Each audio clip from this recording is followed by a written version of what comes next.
Well, good evening, ladies and gentlemen, and welcome to the Wolper Wellbeing Forum, hosted by Wolper Jewish Hospital and Friends of Wolper. And it's my pleasure to say that our topic tonight is intimacy after illness and in later life. And my name's Julie McCrossin, and it's my pleasure to be your host. And I should say that the definition of an older person in Australia is 65 and over. And so I can tell you that I certainly fall into this category. And it's just a real pleasure that you've joined us for this important topic. Let me begin by acknowledging that we're broadcasting to you from the land of the Gadigal people in Sydney and pay our respects to elders past, present and future. And I should also say that our panel members will include people from Adelaide and Melbourne as well. And a particular welcome to you if this is the first time you've joined one of the Wolper Jewish Hospital webinars. I should let you know that Wolper Jewish Hospital is a specialist medical rehabilitation and palliative care hospital in the eastern suburbs of Sydney. And Wolper welcomes people from all cultural and religious backgrounds while offering care within a framework of Jewish culture and religious values and, of course, dietary requirements. And I'd like also to acknowledge tonight the generous donation from the Shell family in memory of their husband and father, Dr. Alan Shell, OAM. Dr. Shell was a long-term supporter of Wolper Jewish Hospital and a passionate advocate for health education. And in keeping with this vision, Wolper will dedicate the donation to ongoing health education initiatives, including this series of webinars every year. So just before I introduce our panel and we begin to discuss intimacy, just some very quick housekeeping. Your questions are welcome throughout the webinar, and thank you to those of you who've introduced questions to us via email before tonight. You can put questions in right now and throughout our webinar by clicking on Q&A, and we will see them all. Now, remember, we cannot see or hear you at home, so this is the only way that you can communicate with us. And our question moderator is General Practitioner Dr. Lena Safro, who specialises in women's health, and she'll be monitoring the questions and joining us regularly on screen to bring us your questions. We're going to answer as many questions as possible, but we cannot give individual medical advice. So we will always be answering your questions in more general terms. And a reminder that this webinar is being recorded and it will be available to view on the Wolper website. And it also is now being turned into an audio podcast. Well, just before we begin, we have a poll for you, and we basically have a series of questions we ask you to answer on the screen. I read the question, you answer it, and then you'll see the group answer on screen. It's all completely anonymous, but it's a way of our panel getting to know just a little bit about you. So let me ask our media man, Nat, behind the scenes to bring question 1 up. Your gender, male, female, other, prefer not to say. Please make your choice.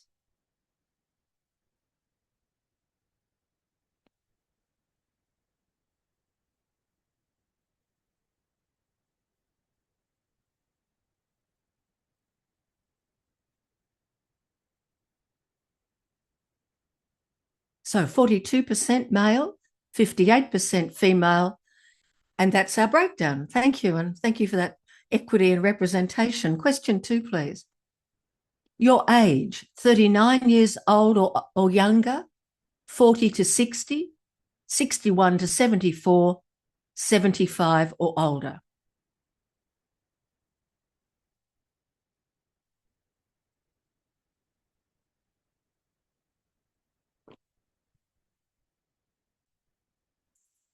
We have 3% 39 or older, 3% 40 to 60, 24% 61 to 74, and 71% 75 or older.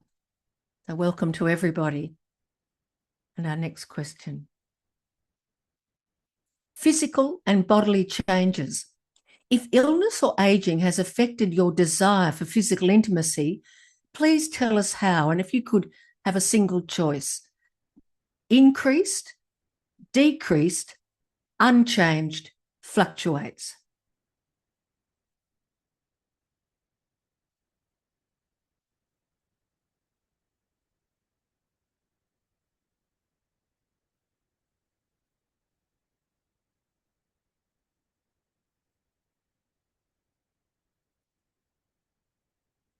A 3% increased, 58% decreased, 24% unchanged, 16% fluctuates. Thank you. This is about fear. If fear of pain or injury, for example, after surgery, prevents intimacy, please tell us how often this occurs for you. A single choice, please. Always, often, sometimes, never.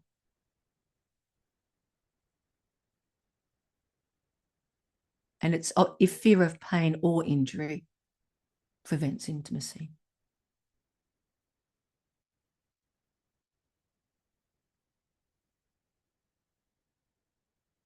6% always, 9% often, 20% sometimes, 66% never.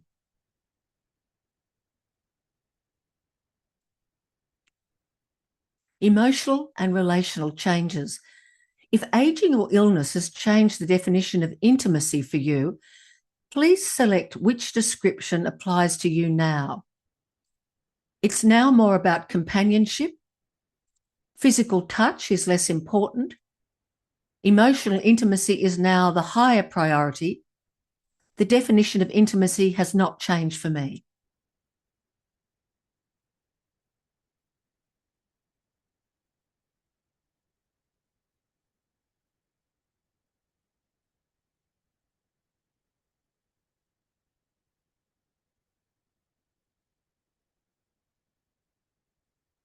It's now more about companionship, 28%. Physical touch is less important, 6%. Emotional intimacy is now the higher priority, 33%. The definition of intimacy has not changed for me, 33%. Thank you. Communication and healthcare. Has a healthcare professional initiated a conversation with you about how illness or aging might impact intimacy? Yes or no?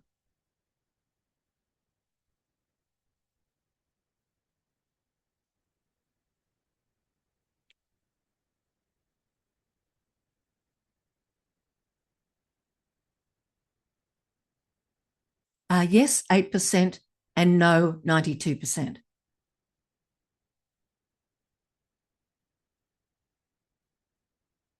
Understanding your needs. Do you feel your partner understands your physical or emotional needs during this phase of your life? Fully understands, partially understands, struggles to understand.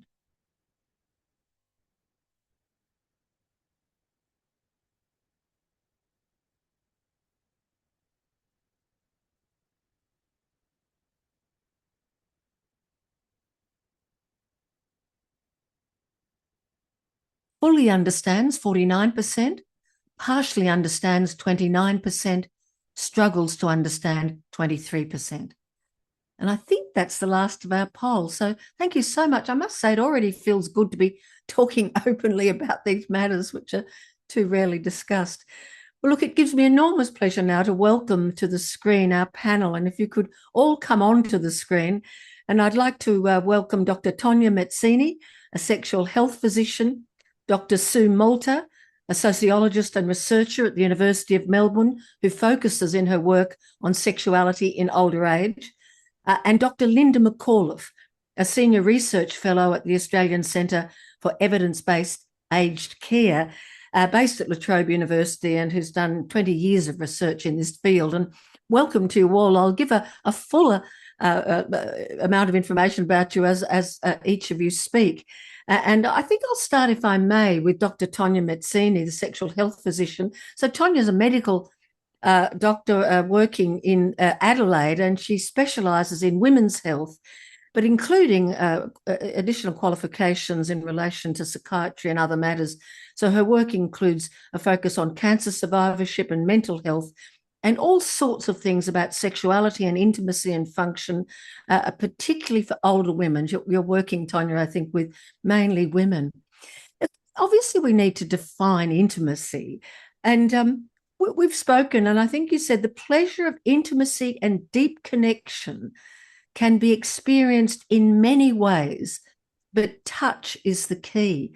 You talk to us a little bit more about how we should think about intimacy in our conversation tonight.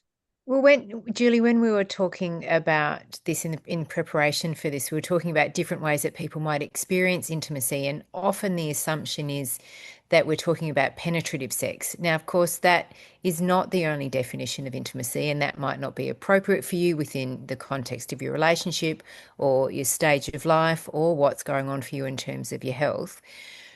Intimacy is about that connection. It's about that understanding that we can have of our partners, of the people that we care about, that's facilitated through touch. And it's not necessarily at all about penetrative sex, and it's not necessarily always about erotic touch either. We were talking also about how, people's intimate needs might change over their lifespan. So there might be a different focus in your sexual activity when you're younger, and if you're focusing on fertility and trying to achieve a pregnancy, that's going to have a different spin on how you experience intimacy. And then, of course, as we get older with different healthcare challenges presented, that will influence how people experience intimacy. And being able to be flexible and adaptable will help people to be able to maintain that intimate connection. You told me that emotional and physical safety is the key to all good intimacy and good sex. Yeah, because I get asked this quite a bit, what makes good sex? And it's not about adequate amounts of lubrication or fancy lingerie or particular sexual gymnastics or particular positions. I really think it boils down to the safety that you feel in the interaction. So the safety that you feel emotionally with the person that you're being intimate with, safety from judgment, safety from pain, physical pain, emotional pain, safety from, risk of infection or unplanned pregnancy. That safety and that sense of safety allows you to explore. It allows you to be curious. It allows you to be empathic in your communication, because intimacy is a process of communication. It's a connection, and you need to be able to make yourself vulnerable for that to work well. And so you need to feel safe in order for that transaction, for that interchange to occur. You're putting a big emphasis on communication, and uh, you mentioned that there are, for some of us, limits to language that not everyone, and I don't know if this is particularly to do with people 65 and over or at any age, have the language, literally the terms, the ways of speaking about intimacy that enable them to really talk to their partner about what they want or don't want or what's changing. Can you tell us a little bit more about that issue of the limits of language? Yeah, it's not so much the limits of language, it's our ability to verbalize what it is that we want and how we feel about our internal worlds and how that relates to our sexual expression. And it's often about fear of judgment and, how vulnerable you need to be in order to say to someone, I would like you to do this, or I'd like you to, do this in this particular direction. Because when we have to talk about physical intimacy, when we're talking about erotic touch, it's about making yourself really vulnerable and exposing the deepest parts of yourself. And we seem to be very good at having sex. We know how to do it generally, but we're not very good at talking about it. And the assumption is that because sex is natural and we've all been exposed to kind of some concepts of it, that you should know how to do it. And that if you love one another, if there's a connection, if there's respect, an attraction, that this thing will just happen naturally. But it's actually quite a complex interaction. And when bodies change, and often in the context of illness or aging, and you have to do things differently, it can be really difficult to know how to have that conversation in a way that's not judgmental, that's not critical, and we tend to panic a bit. So we just don't know how to use our words, and then everyone stops talking, and then they end up in clinic with me because they don't feel like they can say to their partner what they really need to say about what they want and what's working and what's not working. So Perhaps, I beg your pardon, I'm sorry. Sorry, sometimes I feel like I'm translating, between a couple. No. Yes, because you often, you when you're seeing people, you prefer to see a man and a woman together. Obviously, there are gay people in the world, but we'll just, but you prefer to see a couple together first of all. Is that correct? No, actually the opposite. So whoever is the patient is the presenting person. I usually like to give them space and time to talk about everything that's going on in the relationship, because we do need people to have that safe space. And sometimes we do need to screen for intimate partner violence and coercion. And this is where the safety comes in. And it's not uncommon for me to see people with sexual pain, vulval pain, and physical difficulties with intimacy that actually are symptomatic of a deeper problem within the relationship.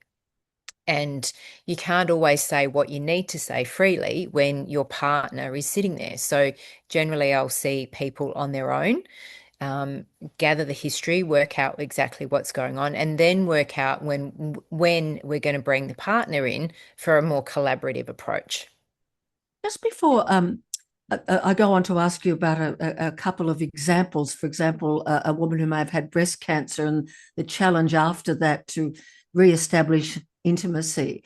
It's such a common illness and can happen to women later in life as well, obviously. You think it's useful to, before we go to that, to understand what attachment theory is and how our experiences as children with our parents and in the family context can still be influential even later in life around issues to do with intimacy. Could you explain that? Yeah. So attachment theory is the idea, it's a psychodynamic concept about how we learn to understand ourselves and our place in the world. And we learn about relationships and love and human interaction and connection in our families of origin. So what we see from our mums and dads and aunties and brothers and uncles and all of the, aunties and people around us gives us our role modeling. And if you grow up in a family where you've got parents who are physically demonstrative, who are openly affectionate, who are able to demonstrate their emotions, able to articulate their emotions, you'll grow up being comfortable with that. But if you grow up in a family where people don't demonstrate affection, they don't articulate affection, they're not kind to one another, where they shut down if there's emotional difficulties or if there's lots of explosive arguments, then your way of interacting in your own intimate relationships will reflect what you've learnt consciously and unconsciously from that environment around you. And then we either unwittingly replicate those patterns in our own relationships, or we try very hard and do lots of work and go and have therapy and try and make sure that we don't repeat those patterns. If we're lucky enough, we'll have therapy early on in life, understand our own inner workings, our own psychodynamics, understand how we've learnt about relationships from our families of origins, and try not to repeat those less helpful patterns. And can you give me an example of how that sort of history would affect people 65 and over who might be grappling with changes in relation either to health conditions or just aging itself? If I could just say, I'm 71 and I've got a school friend that we've talked every week ever since we were 13, literally. We're just following each other through life. And we're talking at the moment about recalibration in life, because at 71, we're finding we're having to change a whole range of physical things just because we're not quite the same women that we used to be. So yes, but the key is you're women. So women learn early on to talk, to listen, to reflect. We're socialized to do that. We're conditioned that that is part of our role. And, we understand that there is an emotional connection, there's an intimacy that comes from those close and deep friendships. So we get a little bit more practice at it. So it may be that some of the men who we've got nearly 50-50 with us this evening. Yeah. Well, in your experience, when you have couples together, let me be more specific. Do you see greater hesitancy sometimes with the male partner when you're translating, as you said before, in their communication? So what tends to happen is that, the men will come in and they want to listen and they want to learn and they want to understand, but they'll sit back in the chair with arms crossed like this and they're taking everything in. They're not necessarily asking a lot of questions because it's the first time someone's had this conversation in earshot of them. And I think that's, the poll that you took at the beginning of the session saying that, so many people have not had the experience of their clinicians asking them about their healthcare in relation to their intimate lives is not shocking to me, unfortunately. But when we consider how often we prescribe things like beta blockers or blood pressure medication or painkillers or antidepressants, all of which we know have a profound impact on sexual desire, sexual performance, enjoyment of intimacy, it's a bit of a sad state of affairs, actually. Doctors all need a bit of a slap on the back of the wrist for not stepping up. Look, I might move on. I'll come back to you, Tonia, but you've kicked us off amazingly well, so thank you. If I could welcome now Dr. Sue Malta to join us. And Sue is a sociologist and researcher at the University of Melbourne who's focused on sexuality in older age and a lot of your research. And your PhD, Sue, was entitled Love, Sex and Intimacy in New Late Life Romantic Relationships, both online and offline. Before we come to a little bit more information about that research and how it offers insights into what we're discussing tonight, I've got a couple of quotes that Sue's given me from people you spoke to for your research. So let me begin by reading the first one from Adam, not his real name, who was 66 and who had had significant cancer surgery. And his quote was, "I'm far from normal in that I have a huge scar across my stomach and my penis does not work. I may have medical problems that limit sexual intercourse, but I'm still able to have a fulfilling sex life. Even though I have to be a little bit creative nowadays, I'm fortunate that my partner is creative too, also that she is such an understanding person and we get so much from it." Can you tell us, what does that illustrate to you from what you learnt in your research about, I guess, the definition of intimacy and recalibration after illness or in later life? And welcome. Thank you. I spoke to a lot of older adults about repartnering in later life. And for many of the women, it was often the first time they'd ever had an orgasm because they were able to actually talk about what they wanted and they had the time and the space to be in their bodies, which typically when they're younger and they've got children or they've got careers or whatever, that doesn't tend to happen. But also for going back to Adam, for instance, and a lot of the people I interviewed, as they got older and issues, health issues occurred, they had to redefine what sexuality and sexual intimacy meant for them. And when the penis didn't work the way it used to, one of my participants, Larissa, who had terrible fibromyalgia. Well, what is that, fibromyalgia? It's a lot of pain on movement. And I think it's muscle and joint pain, isn't it? Forgive me, I'm not sure. Lena might be able to confirm that. And she was in terrible pain and used a walker to walk around. She was in her 70s. But for her, she said that there's so much more fun you're going to have with sex when penises no longer work the way they used to. So she and others like her were able to redefine sex away from penetration, as Tonia said, and find other ways of being sexual, a lot of which involve skin on skin, touching in ways that people hadn't even thought of before, being able to have their partners, for a woman, touch their vagina and their clitoris in ways that they didn't have previously, actually made a huge difference to them. And just being stroked and held, even sometimes a hand on the face, was often more than enough intimacy for some people. So the definition of intimacy certainly changes for people as they age.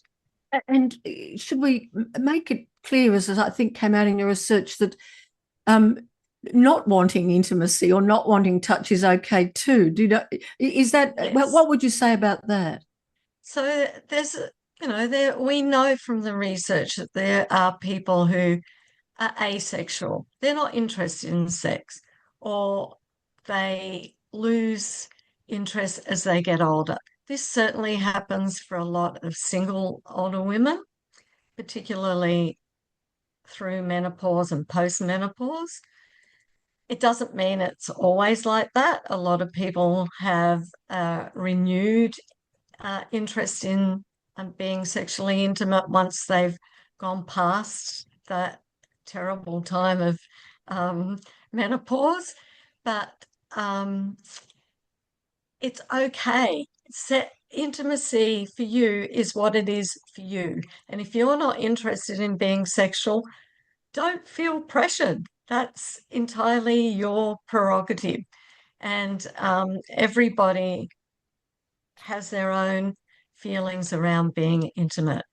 What strikes me so far in this conversation is so much is about the quality of the relationship in relation to trust and kindness and communication as we age, in order to successfully still have the deeper connection that touch can bring, but adjusting to the changing needs of your partner. And one thing I'd like you to discuss is many of us who are older, so I'm in my 70s, I remember my sex education in the 60s at my high school quite vividly. And I can remember the doctor's name, so I will not reveal this person. I'm sure they're no longer with us, sadly, but honestly, I think they actually wore a white coat. Is that possible? But it was the most clinical. It was almost a class in engineering. I don't remember feelings. And we all were I was in an all-girls Anglican school, and we were sort of dumbstruck, giggling. So what am I trying to say? I think that there has been a sexual revolution in terms of openness and discussion in our media and so on. But we've got about half our audience are over 75. Is that my memory? But it's certainly a significant part. So we may not have had comprehensive sex education when we were young, and there may not have been an emphasis on mutual pleasuring. Just your reflections, if that came up in relation to your research in terms of the impact on intimacy for older people. Oh, definitely. So many people said they hadn't received what they would class as appropriate or even well considered sexual education. And for many of them, they were involved in monogamous relationships or from a very young age, and sex for many women particularly was wham bam, thank you ma'am, lights out, night dress pulled up under their chins, and it was more about the husband's pleasure than it was about theirs, and they didn't feel there was ever a place for them to be able to express that. That's not to say that was the same for everybody, clearly, I'm talking about just case studies here. I'm not talking about generalizing to the whole population. And I think people now are more educated. They're more interested in knowing what's going on with themselves and their bodies. They now have a different language to be able to talk about it. There's more exposure of sex and what sexual intimacy means on TV, in ads, in films even. We've even had some films about older adults being involved in sexual relationships in later life.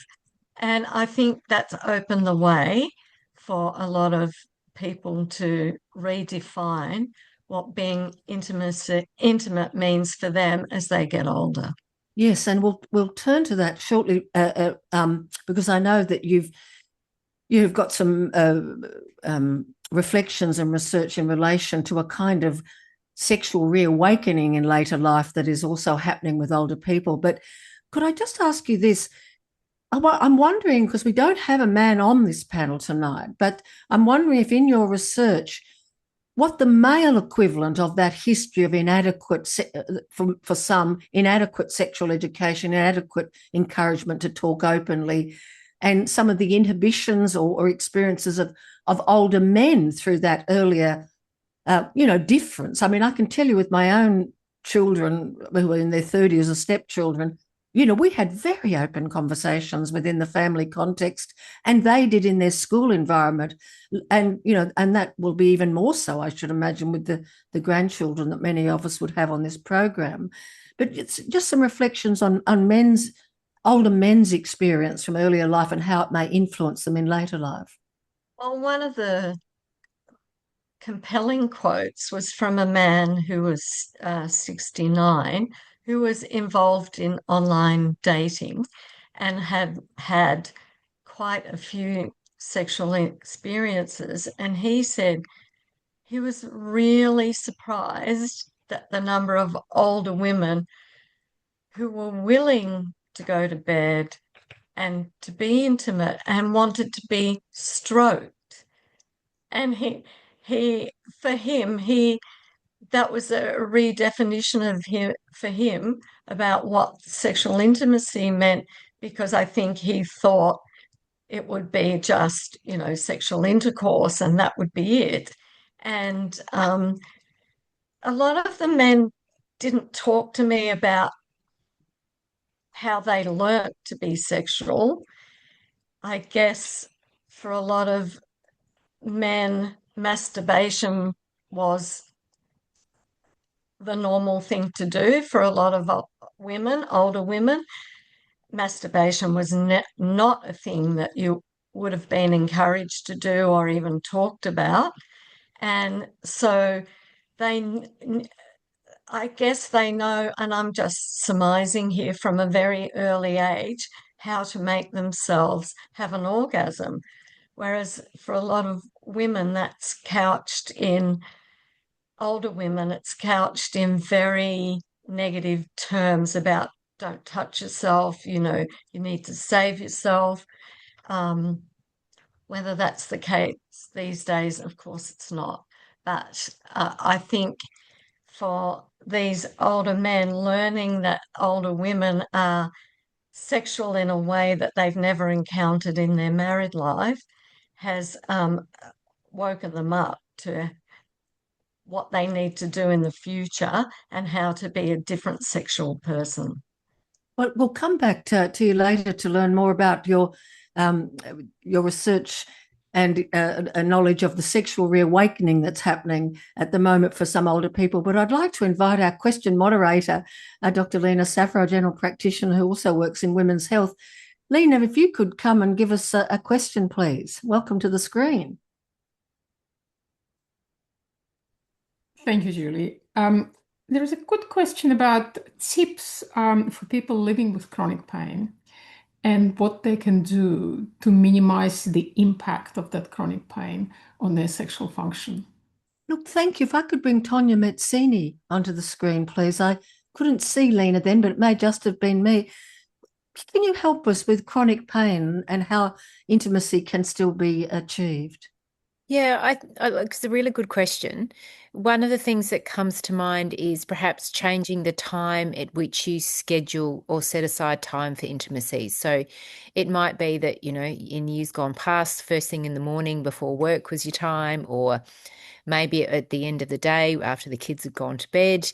But it might be about considering, when are you your most well during the day? So when are your energy levels the best? And that might be in the afternoon, that might be after a nap, that might be after a dose of your breakthrough pain relief medication. So it might be that working out, when do I feel the least tired, have the least pain, have got the most time, and I'm feeling best in the day. And that might be very different from a routine that you've had in the past. And scheduling and planning intimacy. And we have this idea that planned intimacy is somehow lesser, that it's not as romantic, it should be spontaneous in order to be enjoyable. But there is something deeply committed and moving and about intentional romance, is what I call it. So you are setting aside time to make intimacy with your partner a priority, and you're working out how you can best do that so that everybody's getting what they need. So scheduling time when you're feeling well is probably one of the best ways to work around that. Tonia, when you say everyone's getting what they need, throughout life, people talk about the challenge of different levels of desire and in couples. And I'm assuming that still can emerge in later life. In your work with your women clients, and when you have conversations with their husbands or partners as well, how do you manage that as you get older? Is it any easier?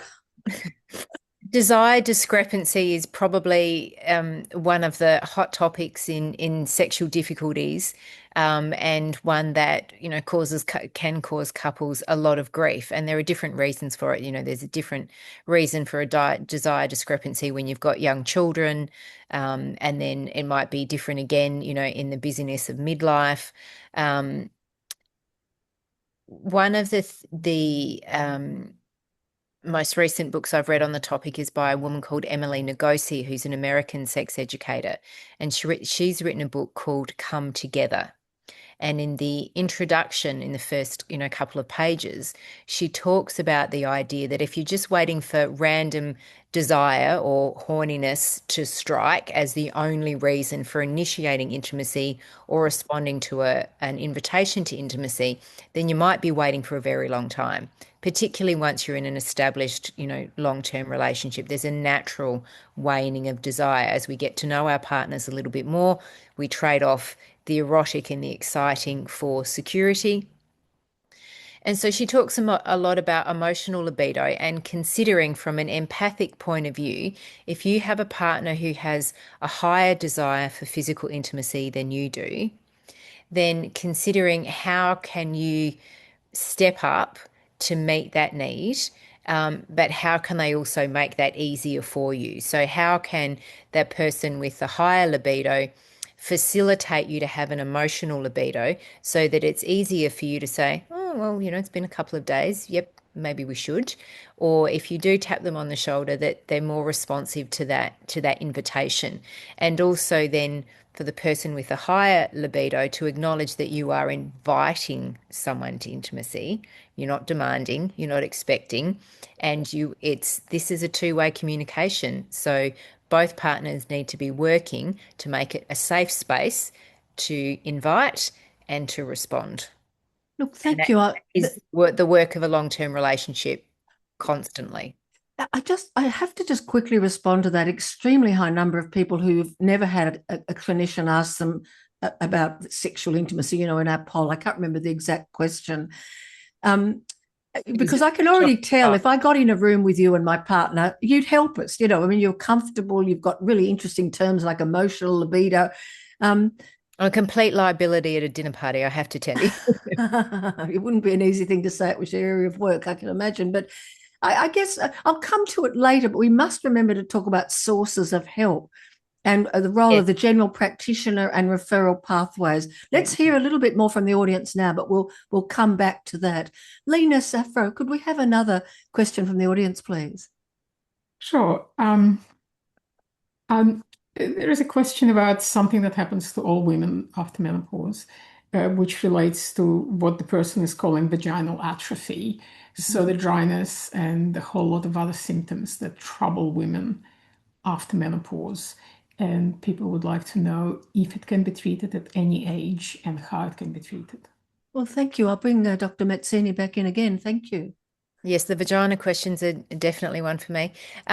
So we know that something like 60 to 85% of women within 5 years of their last menstrual period will experience vaginal atrophy. And that's a condition where declining estrogen levels translate into decreased collagen and therefore decreased elasticity in the vagina. And so that can make the vagina less supple, less elastic, and less able to accommodate touch and penetration. And that can cause significant pain. And that can be a really negative, aversive experience that makes women want to avoid any kind of sexual touch or penetration. So there are a range of hormonal and non-hormonal products that you can talk to your GP or gynecologist about. Vagifem is a vaginal pessary, and then there's a cream called Ovestin. There's also an Ovestin ovule. There's a DHEA, which is a testosterone precursor as a vaginal pessary. And these treatments, they're hormonal, but they're not considered to be HRT. And we know that... Just explain HRT. HRT is hormone replacement therapy, or it's been rebranded as menopausal hormonal therapy, as a blatant marketing exercise, essentially.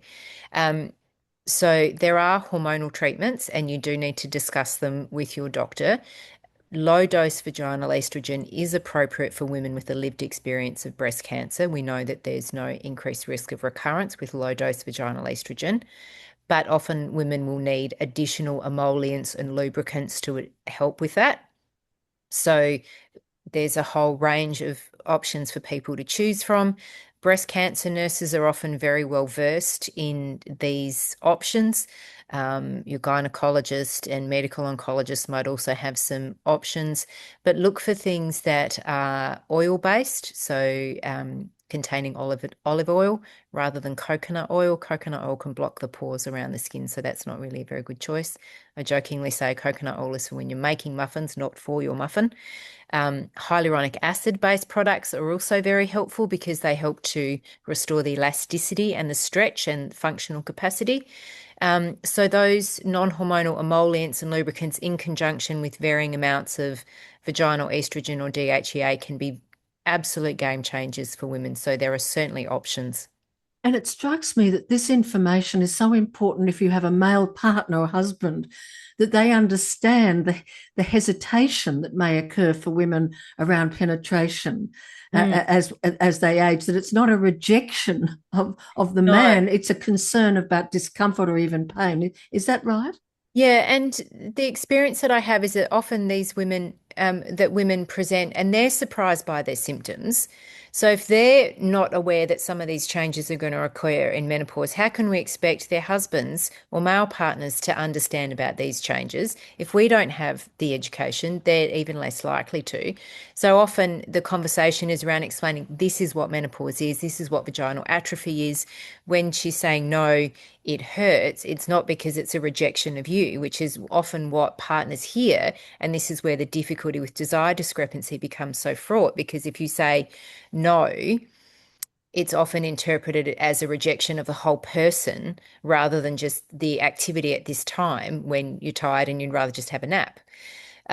So explaining the biology to the male partner and the female partner, and sometimes both female partners, is hugely important and a big I spend a big part of what I do. I feel like I spend a lot of time explaining what is normal to people about their sexual health and how their bodies work with aging. You know, a lot of us tonight are baby boomers. I'm 71 and we've got people 71, 75 and beyond. And we were part of the post-60s into the 70s sexual revolution of more open discussion. And I wonder if webinars like this, which aren't that common yet, I don't think, talking about sexuality post 70, post 75 will grow, hopefully grow in being common as the baby boomer bubble get older and older, which is what's happening to us now, because it's so important just to talk, isn't it? It is, but part of the difficulty with social media is that there's a lot of content, but it's not necessarily good quality information. And we were talking before about older people having, a renaissance and a sexual liberation as they're finding time to explore and learning new things. And it's fantastic. But I wish I could say that younger people were less confused. They're not. They're actually just as confused as my generation. So I'm in my 50s, because there is now so much information, and so much of the information on social media is making sex a very performative process. There's still not good information about what to do if it's not working very well. And again, just to mention another really good resource for women, and particularly for younger women. So if you've got granddaughters, Emily Nagosi's book, which is called Come As You Are. So that was her first big book, and I really think it should be on the Year 12 curriculum. And it normalises sexual function. It talks about bodies. It talks about how they work. And then she's followed that up with Come Together. So they're two excellent resources. And we will, when we send out the feedback sheet after this webinar to everyone who's registered, we will be sending some resources. So we'll get the names of those books from you, and we'll add them. Just before I go for another question from Lena, I've recently, I don't know if you guys can see that I've got a sort of red mark on my arm there. Okay, it doesn't matter, but see that little mark? I just got the tiniest tap for when I got my letters out of the letterbox, and a big blood things started to spread under the surface of my skin. When I was a university student in my 20s, I worked in nursing homes, and I thought, oh, that's like an old lady's arm. And then I realized it was my arm. Now, why am I saying this? I'm assuming for those of us, collagen. Well, after 75, frail, there must be, I mean, do we fear tearing or something? I know that's very intimate, but, is it just pain, or can you actually hurt the surface of your skin? If with penetrative sex, I guess I'm talking about. No, not. I mean, if you're too rough, if it's painful, you shouldn't. Again, we go back to safety. If whatever you're doing is hurting, then it needs to be evaluated. So go and talk to your doctor about it. It's unlikely that, if there's pain and you stop, then that will keep you safe. Okay. Look, thank you. Lena, let's have one more question, and then I'm going to go to our other panel members, and perhaps I'm ready with the question. Sure. So we talked quite a lot about the physiological changes as women age. So there was a parallel question about men, specifically about the use of nasal sprays with erectile dysfunction. If they're effective, do they need to be taken on a long-term basis, and how they work? Now, I know that Dr. Mezzini is working predominantly with women. Can I just bring in Dr. Sue Malta first? If I could just come to you on this question, Sue, because my understanding is that part of what you do in your life is give educational presentations. And you have spoken on occasion to men who are recovering from prostate cancer and so on. I just wonder, have you got any knowledge you can share with us about the sort of products that are available? No, I think you're shaking your head. No, not about the nasal sprays, no, but, penis pumps and all sorts of things. Could you may I come to you first then? Tell us about some things that you know about that could be of assistance to men in relation. I don't know, because I'm not a man. But, because I'm not a researcher in this area specifically, and I'm not a clinician, so I only speak in general terms. And it's about giving people permission to explore what's out there and to try different things with the advice of their GP or their specialist. But for many of the older men that I spoke to, once they've had prostate cancer, even with a lot of these devices, they find it difficult to have an erection. So my talks have been more about redefining what intimacy means beyond penile penetration. So, okay, no, thank you. I don't want to push you beyond your, as they say, scope of practice or research.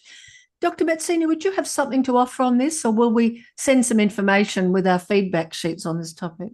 Well, the issues around erectile dysfunction are related both to hormonal influences. So for men who've had prostate cancer, they might have hormonal blockade, so complete androgen blockade as part of their treatment, because prostate cancer is testosterone dependent. So there's the hormonal influence. And then there's also the mechanical influence. So if there's been damage to the prostate.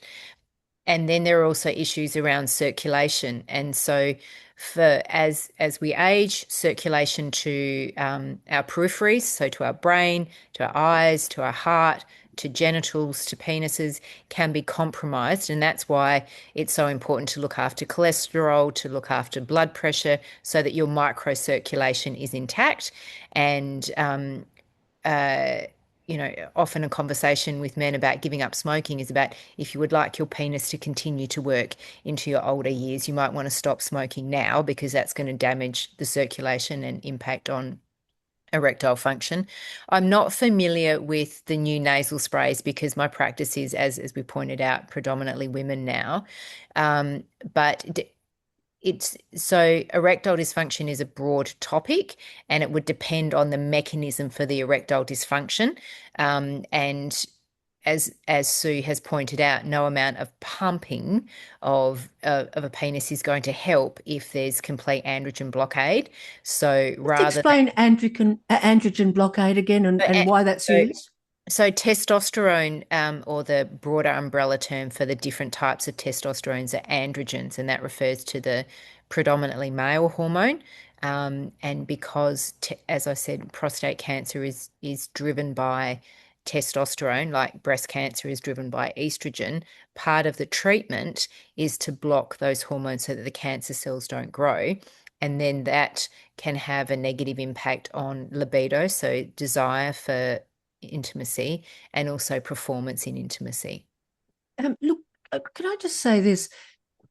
If the person who asked that question, or any other questions tonight, who would like to have the expertise of a sexual health physician such as yourself in women's health, or a sexual health physician working with men, how do you go to your general practitioner? Do you ask for a referral? And I guess I'm also interested to know, how many sexual health physicians are there out there, and how hard is it to get an appointment with a sexual health physician? Well, there's not a lot of us. I must confess, when I graduated 15 years ago, I was number 194, so not lots of us. So the starting point would be your general practitioner. And so depending on, the area of expertise or the comfort you have with your GP will depend on how much you feel you can discuss with them, and how comfortable they might feel to prescribe or to problem solve with you. Depending on the nature of the problem, for a man, they might send you to a urologist, they might send you to an endocrinologist, they might also send you to a sex and relationships counsellor. And sex therapists are usually sex and relationship therapists as well, because it's about the relationships in the context. So everybody who presents with sexual difficulties has a different range of options that, as clinicians, we would employ in helping them to resolve their difficulties. Yeah, look, thank you very much. I'm going to return to this question of the sexual reawakening in later life a little later, but I want to welcome now Dr. Linda McAuliffe, who's a senior research fellow at the Australian Centre for Evidence-Based Aged Care based at Trobe University. And Linda is also a registered psychologist. And welcome, Linda. And 20 years research into sexuality in older people in residential aged care.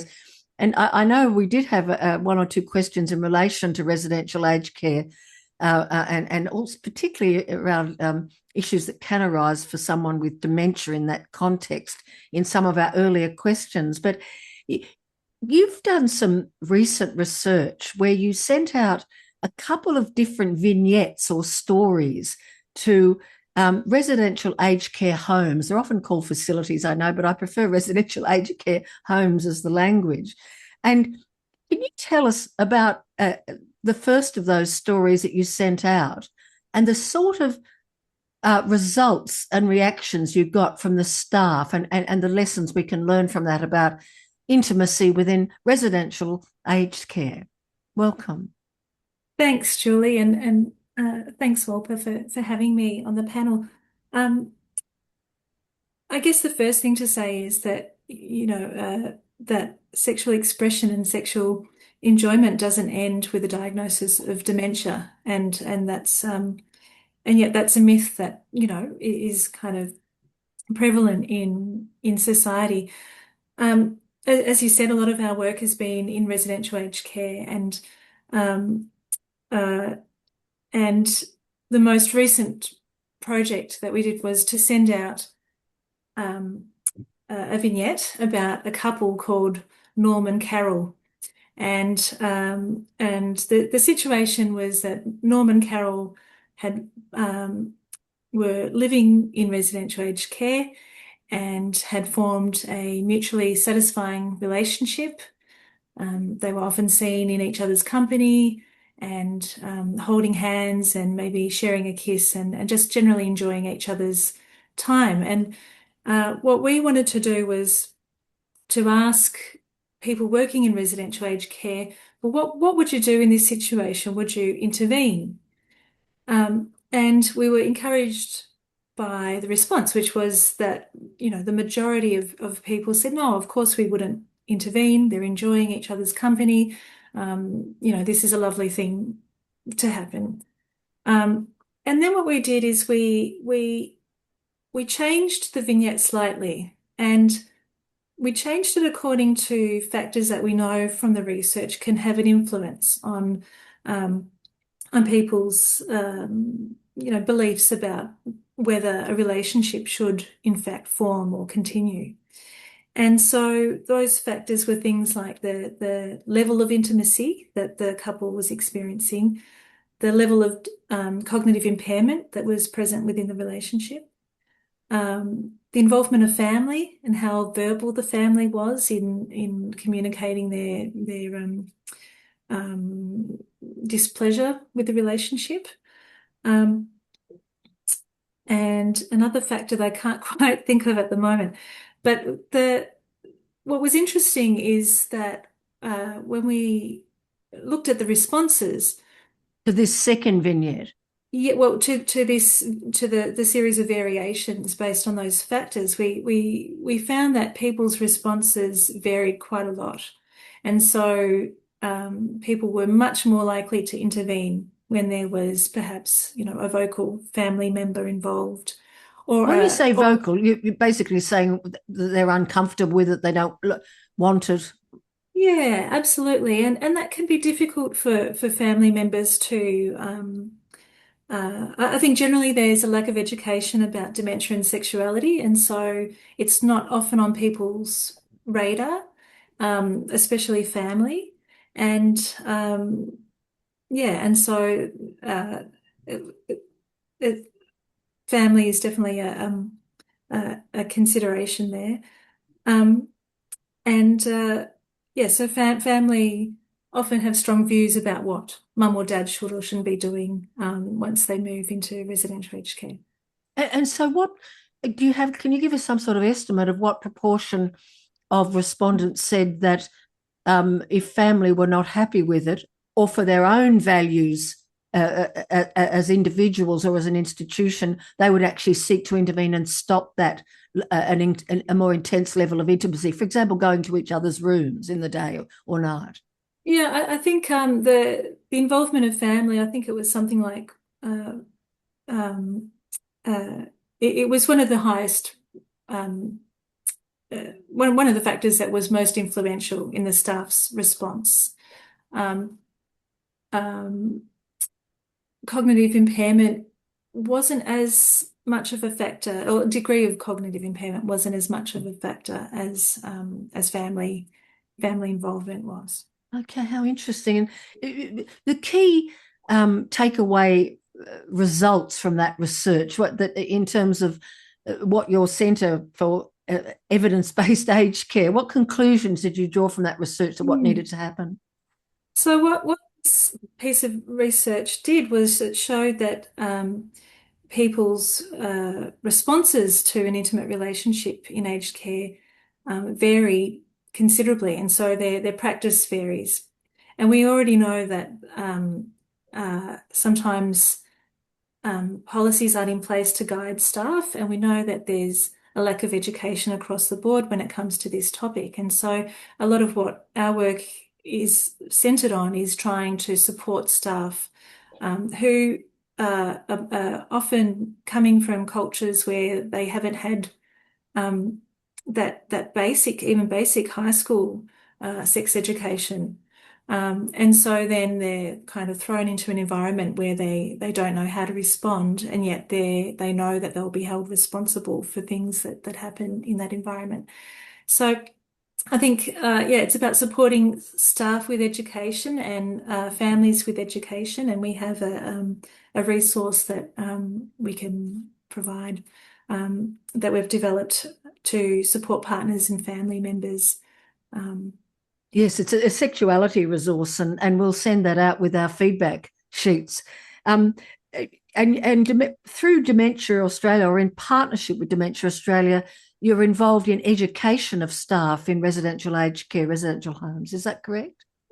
With Dementia Training Australia, we've developed some workshops. So residential aged care facilities or nursing homes can, if they need support in this area, they can approach DTA, who will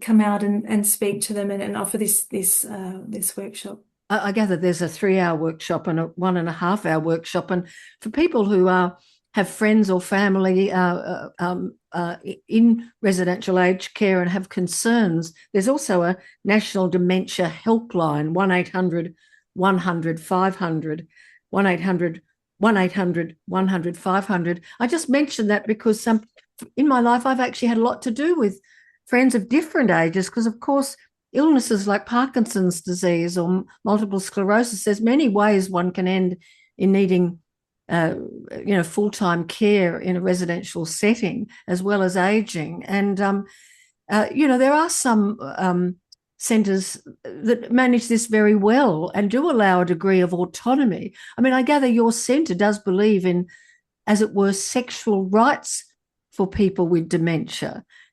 What do you mean by that? Yeah, absolutely. I mean, I think we're all entitled to, enjoy intimacy and express our sexuality, and that doesn't change because we change where we live, or because we, have an illness, or if we develop a cognitive impairment. And so we're very, we feel strongly about supporting people to enjoy the comfort that can come from sharing an intimate relationship during a time of life that may be difficult for other challenging reasons. If I could ask Sue Malta to join us on screen, I'd just like to be able to see both Linda and Sue, if that's possible. Thank you very much, Nat. When I discussed this with Linda before this evening, I was very struck by these stories about places not having a policy to guide staff, that individual staff members were sometimes left to manage this without guidance or education, because I think we know from our general understanding of the media, let alone the Royal Commission into Aged Care, that they have enormous difficulties hiring staff in residential aged care, and people may not have a very much educational background at all to handle such a sensitive and sophisticated question. And so I began to think about that scenario of a couple where there was some cognitive impact and a desire for more than holding hands in the public room, if I could put it that way. They wanted to perhaps go to each other's rooms or whatever. And looking at it from the point of view of the staff, the family, and then the person themselves. Let's start from the point of view of the staff. Sue, just your thoughts. If a staff person's in that situation, what might be their concerns and anxieties about that? Well, I guess from the research, it shows that staff are concerned about coercion, about the fact that the person who might have some cognitive impairment may not be fully aware and cognizant of what might be going to happen. And we do know that sexual assaults can occur in aged care. We do know that.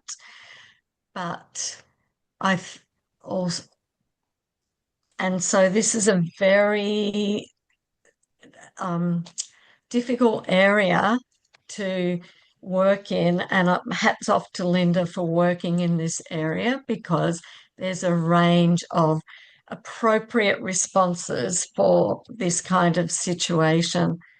But I'm mindful that there was a case in the States of a man and his wife. His wife was the person in care and she had dementia, but she herself initiated sexual activity with the husband. They went to her room, they had sex, but it was either a staff member or a family member, I can't remember which, who found out and was appalled that this had happened. And that man was then charged. But I think in the end he was exonerated because they brought in some clinicians who were able to testify that even though this wife had cognitive impairment, she was able to show that she wanted to be sexually active. So, I mean, I think it's a very difficult area to be working in. There's no blanket yes or no. I think everybody, and I understand from aged care providers, they need to be really careful. But I also think that having a positive attitude and allowing for a range of different expressions of intimacy in aged care is really important. There was something on what, I don't know if it was ABC or it might have been SBS, about this woman who was a mature age sex worker who was invited into one of the aged care facilities for an older gentleman who wanted to be sexually active, and the staff helped facilitate that. I think that's wonderful, but nobody asked any of the older women what they wanted.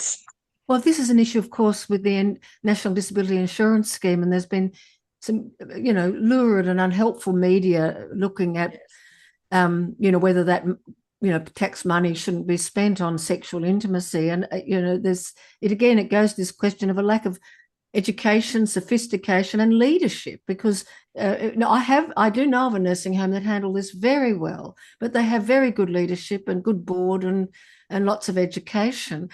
Just before I turn to what may affect the family, Linda, would you like to comment on your observations or thoughts on what may be the concerns for the staff in these situations, who may wish to do what's best for their residents, but what would be what's going through their minds, their concerns? Yeah, often for staff, they're juggling a lot of different things in mind at once. So, sometimes a person has a husband or a wife who is living in the community, and so for that staff member, they're conflicted about where what do they do in such a situation. I think also often it's given the potential for unwanted sexual behaviour. Often it's about concerns about litigation and not wanting to be seen as not providing a safe environment. Yeah, like a duty of care. Yeah. Yeah. So I think in the absence of strong support for staff, then the tendency to adopt a more conservative kind of, approach is there. I mean, we heard recently about two residents who were separated. One was actually moved into another wing because the staff just felt that it wasn't appropriate for them to have a relationship, and this was hand holding and enjoying each other's company. So I think I think generally nurses working in aged care are very supportive of positive relationships and wanting to facilitate that, but I think that they just need the structures and supports in place to help them do that without fear of being seen as having done the wrong thing. I'll just stay with this topic a little bit longer, partly because of, even though it's a relatively small proportion of Australians that do go into residential aged care, there will be some of us for whom it will happen. And so this is quite it's a sensitive matter, but just concisely, Sue, what might be the concerns for family, both legitimate or less legitimate, whatever your thoughts are, but what's the family thinking when they go through this situation? Unfortunately, I think that and we've all been children of parents. So imagining that your parent is sexually active or would want to be sexually active when they're in aged care is a very difficult concept for a lot of families. Where a lot of society suffers from ageist perceptions about older adults and being sexual anyway, that we look at grey hair or white hair or as a walking stick, and we can't imagine that person would be sexually active. I think when you then put the overlay of an aged care facility on top of that it creates more of a barrier to imagining that could even be a possibility. And so for families, having to even contemplate that a parent, because usually it's one parent, not both, who are in the facility, and I shouldn't say facility, my apologies. I think it's really difficult to just contemplate that their parent would want to be sexually active, and they can't, and they're trying to be protective. I understand that, but at the same time, they could be doing their parent a big disservice. And what about yourself? If you can think of it from the point of view of being a resident yourself, because I have a friend just 2 years older than me who's in residential aged care because of Parkinson's disease. And she is considerably younger than many of the other residents. She doesn't have cognitive impact at this point, but she's in that residential aged care. Yes, is it possible to think of it from the resident's point of view? Yes, I know if I had to go into aged care, one of the first things I'd like to take with me is my vibrator.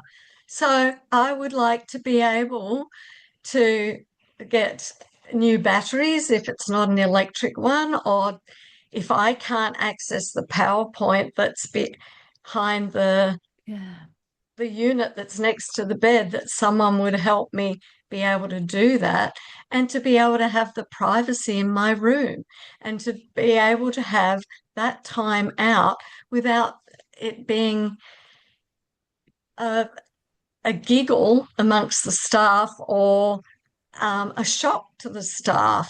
And I think for a lot of older women, that will become more of the norm as we go forward.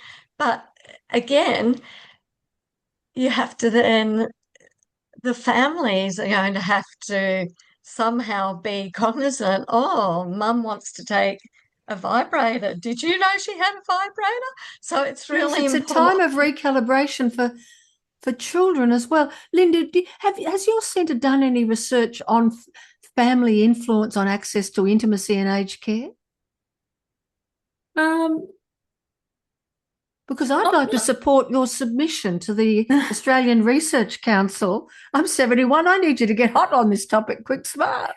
Well, one of my colleagues likes to say that, she wouldn't speak to her daughters about her sex life, and they don't speak to her about theirs. And yet, when we move into residential aged care, sometimes, where does privacy, how do we ensure that we meet the needs of the person and also do it in a way that respects the person's dignity and privacy. Just even the number where you could lock your door would be probably, for a whole lot of valid reasons, extremely rare. It's very, very interesting topic. If I could just bring in Tonia Mezzini as well, if Nat, you could pop all the panel on the screen for me, just your comments on what you've been listening to so far. It is a really complicated topic, and yes, there are issues around duty of care and safety, but we seem to infantilize still in our society older people. So we assume that because their hair is grey and that they need a walking stick and maybe their back is bad and maybe their memory isn't as good, that they're somehow lesser in their personage. And we are still the same people inside with the same desires and the same needs. And the need for touch and that skin hunger is so important for maintaining your health. There's been a lot of research done on the benefits of skin-to-skin touch.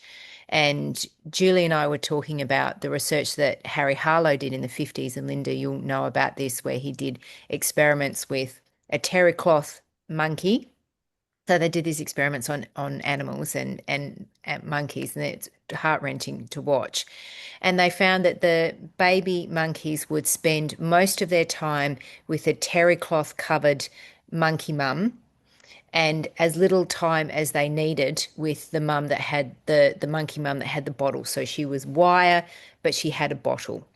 So food, she had food. So one monkey model had food and one had comfort.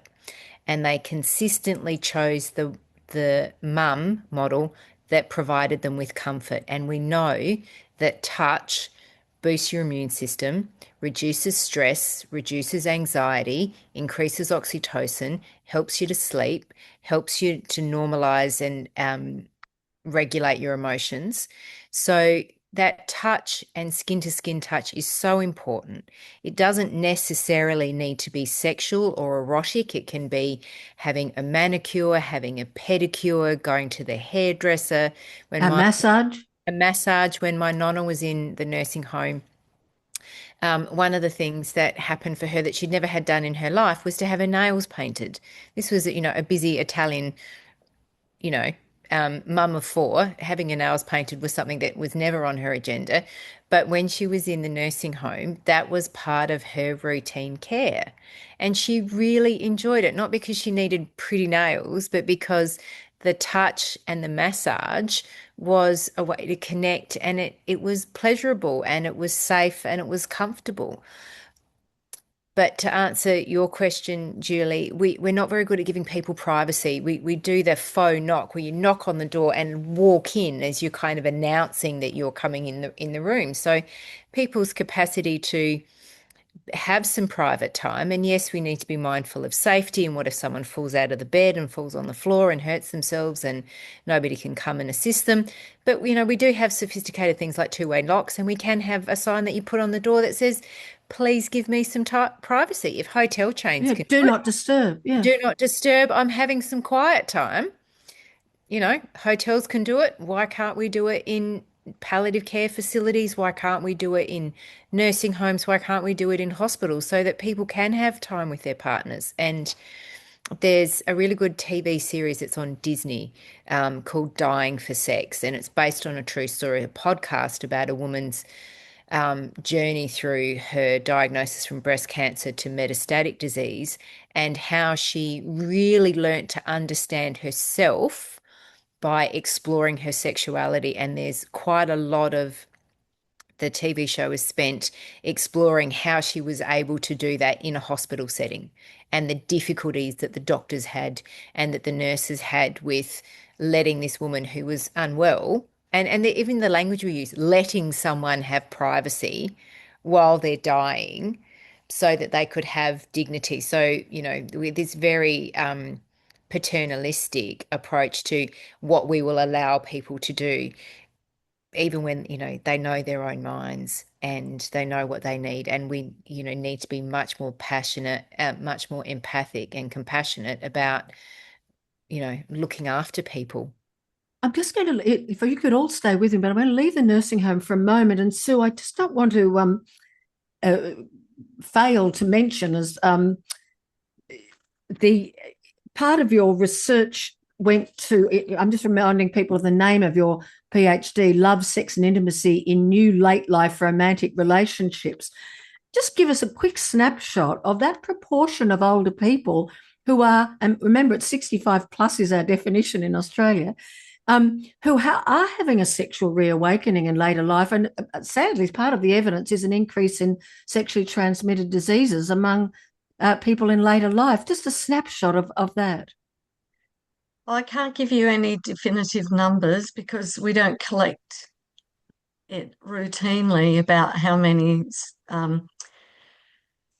sexually transmitted infections there are amongst older adults, but we do know that it's increasing. And I think one of the links I sent you was about encouraging older adults, particularly those in new late life romantic relationships, to use condoms or to use some form of protection. And I wasn't meaning to go to illness, by the way. I was more seeing it as evidence of sexual activity. So we perhaps put the illness to the side and normal sex health education applies, but that late life divorce is more common, and that online dating is also influencing older people. Yeah, so we're all caught up in the internet these days, and older adults now have the time. It took them a while to catch up, but now they're many older people are using the internet. And my PhD student did a survey of older Australians and asked them where they got their sexual health information from, and most of them get it online in her survey because they don't get it from their doctor, because very few doctors actually talk to them about it. So they go online, and whether the resources that they're finding are actually adequate or not is a moot point at this stage. There are some really good resources out there, but equally there are some questionable ones. So, but one of the ones I wanted to mention that I forgot to mention before was the Healthy Male website, which used to be, I think it was called Androgen Australia or something like that. And that's for men particularly, that's a really good resource. So if you could add that to the ones at the end, that would be great. Look, thank you. Lena Safro, if you could come on the screen, and is there a question that you've got there that on another topic that we haven't raised? I'd be most interested to hear it. Thank you. Julie, we did have a few questions on if you'd like to go back to aged care. We did have a few questions relating specifically to when the dementia diagnosis is involved for one or both partners, how one goes, does family member or a worker, how do they go about working out the capacity for informed consent? But I understand that we've got a lovely resource that we can recommend for that. Look, thank you. Linda, would you like to discuss that? Yeah, thank you. That question really gets to the heart of the complication of this, and is probably the one we get asked the most. And unfortunately, there's no clear answer. It's a very grey area. But I think that there are models out there that can guide people through this process. What we recommend is that people take a team approach to determining whether they think that assent is there. It becomes more a question of assent sometimes when capacity is in question than consent. And what I mean by that is, sometimes it's the non-verbal cues as well. You can tell if someone's happy, you can tell if someone's agreeing to something or not. But yeah, it's a very, very difficult determination, and one that in residential aged care, I think, is best approached with a team approach. And Linda, you've given us a booklet, a sexuality resource that the Australian Centre for Evidence-Based Aged Care has developed. It's called Sexuality Assessment Tool. I've had a quick look at it. It's quite comprehensive information, and we will send that out with the feedback sheet. We've also got some Cancer Council, New South Wales, Cancer Council Australia have got some brilliant resources on intimacy and sexuality after cancer. And while it's related to cancer, the information applies to, I think, any serious illness, and it is very useful. So we'll follow up Healthy Male. I think that's been mentioned as well. Lena, while I've got you on screen, you know that poll result that, I think it was 93% or a figure like that of people had not had the effect on intimacy of illness raised with them by their clinician. I know you work in women's health as well. Your comment on that, do we need more education with general practice on this?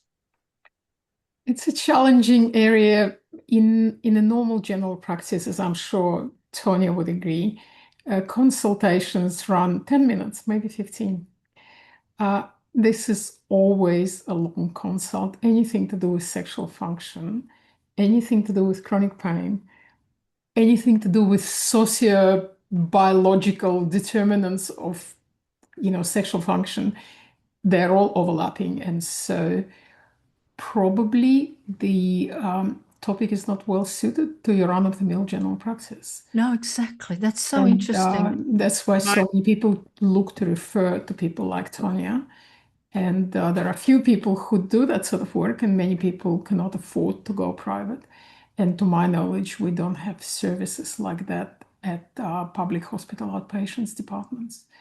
And could I say, as a 13-year cancer survivor, but who had, a serious encounter with cancer and 5 years follow-up, there's a lot of research that it's not raised by cancer doctors. You're much more likely for a nurse to be someone who may talk to about it. And that's why we have breast cancer nurses, prostate cancer nurses, but unfortunately, not enough general cancer nurses. For example, there aren't specialist head and neck cancer nurses, and yet head and neck cancer has a huge impact on intimacy because you lose kissing and things like that. We've only got a moment left, Tonia, but would you like to make a final comment? I can feel you moving.